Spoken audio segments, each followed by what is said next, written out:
Who says meatballs need meat? In Mama Misha's Magic Kitchen, we believe in culinary creativity and the incredible versatility of plants. Prepare to have your taste buds enchanted by a comforting and unexpectedly delightful dish. We begin by roasting the eggplant to perfection, which caramelizes it, enhances its natural sweetness, and creates a foundation that is both robust and complex, combined with a symphony of complementary ingredients: creamy cottage cheese, parmesan, breadcrumbs, eggs, twice stolen spice, and a whole lot of love. Once perfectly formed into bite-sized spheres, into the air fryer they go, where they emerge a golden, savory goodness. These versatile eggplant meatballs are incredibly adaptable to any meal. Serve them atop a bed of your favorite pasta in a rich marinara sauce for a comforting and hearty dinner. Tuck them into a warm, crusty sub roll with melted provolone and a sprinkle of fresh basil for an epic sandwich experience. Or simply enjoy them on their own as a delectable appetizer or a satisfying snack. These are proof that innovation in the kitchen can lead to extraordinary culinary experiences. Make these and make your kitchen magic.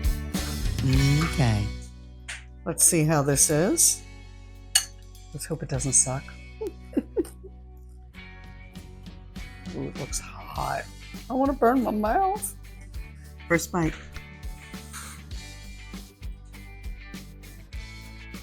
Oh, wow. Look, Ma, it doesn't suck. This is good. This is rich and delicious. And I think you should make this and make your kitchen magic. Let's eat.